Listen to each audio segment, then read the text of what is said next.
और झारखंड की खबरों का रुख करेंगे। रांची से बड़ी खबर मिल रही है। एसीबी ने झारखंड घोटाला मामले को लेकर आईएएस कर्ण सत्यार्थी को समन भेजा है। एसीबी गुरुवार को आईएएस से पूछताछ करेगी। बता दें कि आईएएस कर्ण सत्यार्थी उस समय उत्पाद एवं मद्य निषेध विभाग के आयुक्त थे और उनकी घोटाले को उजागर करने में अहम भूमिका थी। फिलहाल कर्ण सत्यार्थी पूर्व सिंहभूम के डीसी हैं।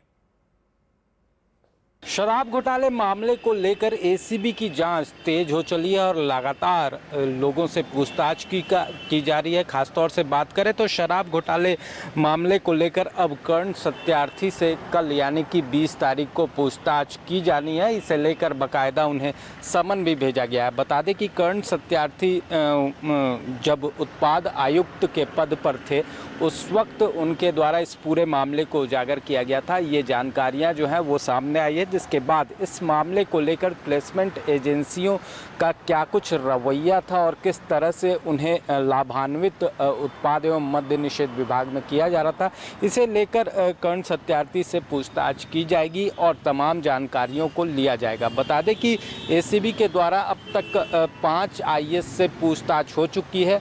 जो वरीय आईएएस अधिकारी रहे हैं, जो अधिकारी रहे हैं, उन तमाम लोगों से पूछताछ हुई है ताकि इस पूरे मामले का पटाक्षेप हो पाए। और अब इसी मामले को लेकर कर्ण सत्यार्थी से पूछताछ होगी, जो कि वर्तमान में पूर्वी सिंहभूम के डीसी हैं। अब देखना होगा कि इस पूरे मामले में जब ये पूछताछ होती है क्या कुछ तथ्य सामने आते हैं और किस तरह से एसीबी की जांच जो है वो आगे बढ़ती है। रांची से न्यूज़ 18 के लिए ओम प्रकाश। और खबर सिमडेगा से, जहां सदर थाना क्षेत्र के खिजरी पहाड़ी गोली की तड़तड़ाहट से थर्राने लगी है, लेकिन इस फायरिंग में ना तो किसी का खून बहा और ना ही किसी की जान गई। दरअसल एसपी एम अर्शी के दिशा निर्देश पर खिजरी पहाड़ी पर पुलिस जवानों ने फायरिंग का अभ्यास शुरू किया है। पुलिस के जवान बारी बारी से खिजरी पहाड़ी पर अपने निशाने का अभ्यास कर रहे हैं और फायरिंग करते देखे गए। इस दौरान गोलियों की आवाज से पहाड़ी थर्राने लगी। यह फायरिंग अभ्यास शिविर 2 दिन तक चलेगा। अभ्यास के दौरान पुलिस अधिकारियों को पिस्टल, रिवॉल्वर, स्ट्रेन गन, आधुनिक हथियार और पुलिस कर्मियों को 303 rifle, SLR rifle, AK-47 rifle तथा आधुनिक हथियारों से फायरिंग अभ्यास करवाया जा रहा है।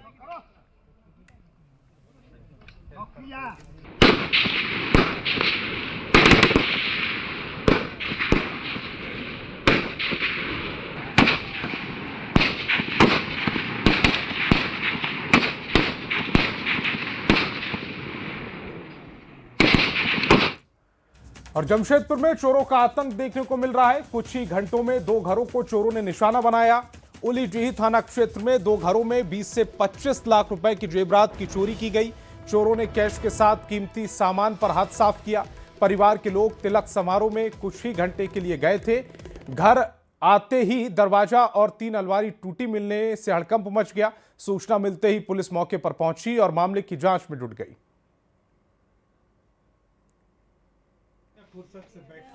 आके देखे कि हमारा घर का ताला टूटा हुआ है, सारा गोदरेज का लॉकर टूटा, सारा जेवर चोरी हो गया। नीचे कौन रहता है? नीचे मेरे बड़ा भाई पवन। क्या नाम है उनका? पवन। पवन। ऊपर आप रहता है जी। दोनों में चोरी हो गई है? हाँ। आप क्या दोनों का सिर्फ लॉकर से जेवरे लेके किया है और बाकी कोई सामान नहीं छुआ है। कितना का होगा टोटल मिला के आप लोग का सामान चोरी? दोनों मिला कम से कम 20 लाख का होगा। थाना से महज 200 मीटर की दूरी पे इस चोरी नहीं डकैती बोलेंगे, जहां आने जाने का चारों रास्ता ब्लॉक है। लोग यहां से निकल के उधर से उधर नहीं पाते, फिर इसके बाद भी चोरी हो रही है। जहां 45 सालों में कुछ नहीं हुआ है, वहां इस भ्रष्ट सरकार में आप देख रहे कि चोरी डकैती चिंताई चरम सीमा पे है। प्रशासन का पास खाली एक ही ड्यूटी है, हेलमेट चेकिंग, गाड़ी का कागजात चेकिंग, इसके अलावा कोई काम नहीं है। आप अगर हेलमेट नहीं पहनेंगे तो झारखंड में नक्सली घोषित हो जाएंगे आप, ठीक है। मगर क्राइम पे खुलेआम हत्या हो रही है, चोरी हो रही है, डकैती हो रही है, छिनताई हो रही है, इसमें प्रशासन का एकदम 0/0। सूचना मिली कि इस घर में मतलब बर्गलरी की घटना घटित हुई है, तो उसी के सत्यापन के लिए पुलिस रात में भी यहाँ आई हुई थी, फिर अब सुबह में भी आए हैं। हम लोग छानबीन कर रहे हैं। कितने की लूट हुई है? अभी इस संबंध में कोई स्पष्ट लिखित कंप्लेन दर्ज नहीं हुई है। जैसा पीड़ित लोग बताएंगे उस हिसाब से आगे आपको बताया जाएगा। और बीजेपी विधायक राज सिन्हा उत्कृष्ट विधायक चुने गए हैं। स्पीकर रविंद्रनाथ महतो की अध्यक्षता में हुई बैठक में राज सिन्हा के नाम को उत्कृष्ट विधायक चुना गया। इस बैठक में नेता प्रतिपक्ष बाबूलाल मरांडी, विधानसभा में बीजेपी के मुख्य सचेतक नवीन जायसवाल, स्टीफन मरांडी, पिछले साल के उत्कृष्ट विधायक रामचंद्र सिंह मौजूद रहे। आज जब राज सिन्हा को 22 नवंबर को झारखंड विधानसभा के स्थापना दिवस पर सिल्वर जुबली समारोह के दौरान राज्यपाल के हाथों यह सम्मान दिया जाएगा। 2025 साल के लिए जो उत्कृष्ट विधायक के रूप में सम्मान समारोह में जाएंगे और महामहिम राज्यपाल के हाथों से जिनको पुरस्कृत किया जाना है, उनका नाम है सर्वश्री राज सिन्हा जी, जो धनबाद से आते हैं। बहुत अच्छा लग रहा है और निश्चित रूप से यह जो आज उत्कृष्ट विधायक के रूप में जो मेरा चयन हुआ है, यह धनबाद के लोगों को ही समर्पित है, क्योंकि बिना धनबाद के लोगों के आशीर्वाद के यह इतना बड़ा सम्मान विधायी कार्यों के लिए यह नहीं मिलता। और नीतीश कुमार कल बिहार के मुख्यमंत्री के तौर पर पटना के गांधी मैदान में शपथ लेने वाले हैं। इस शपथ ग्रहण समारोह में कई राज्यों के बड़े नेता शामिल होने वाले हैं। हालांकि इस शपथ ग्रहण को लेकर अब तक जेएमएम और मुख्यमंत्री हेमंत सोरेन को किसी तरह का निमंत्रण नहीं मिला है। सूचना अभी हम लोगों को नहीं है और जब इस तरह की सूचना आएगी या इनविटेशन आएगा फिर उस पर विचार किया जाएगा।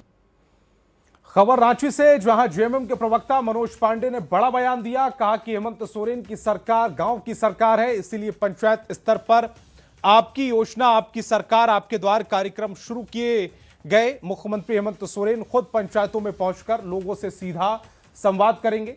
पहले चरण में इस कार्यक्रम को जबरदस्त सफलता मिली थी, इसी वजह से इसे दोबारा से शुरू किया जा रहा है। सीएम खुद जनता से मिलकर विकास कार्यों की समीक्षा करेंगे।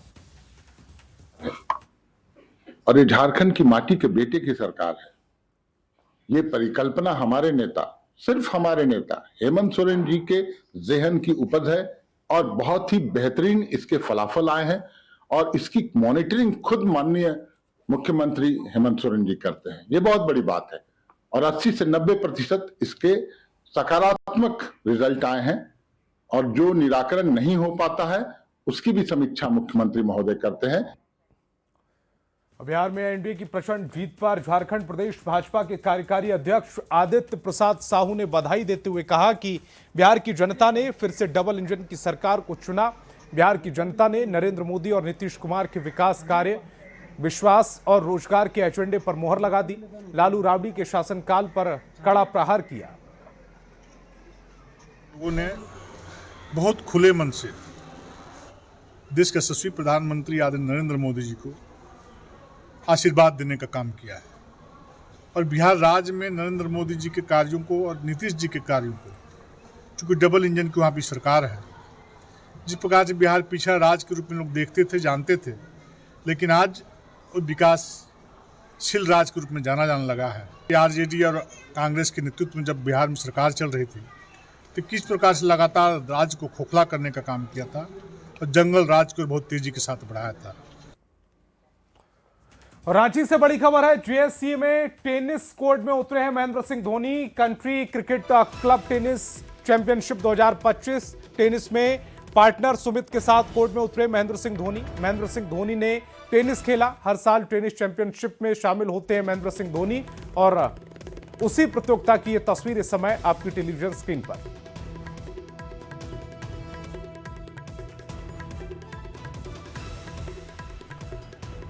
तो जेएससीए में टेनिस कोर्ट में महेंद्र सिंह धोनी उतर चुके हैं। Country cricket club championship 2025 tennis में उनके जो पार्टनर हैं सुमित, उन्हीं के साथ वो कोर्ट में उतरे। महेंद्र सिंह धोनी ने टेनिस भी खेला और ये लाइव तस्वीरें समय आपकी टेलीविजन स्क्रीन पर है। हर साल टेनिस चैंपियनशिप में महेंद्र सिंह धोनी शामिल होते हैं और बच्चों से उनका किस कदर लगाव है वो भी ये तस्वीर बयां कर रही है। अपने ऑटोग्राफ साइन किया हुआ बल्ला बच्चों को गिफ्ट करते हुए महेंद्र सिंह धोनी इन तस्वीरों में नजर आ रहे हैं।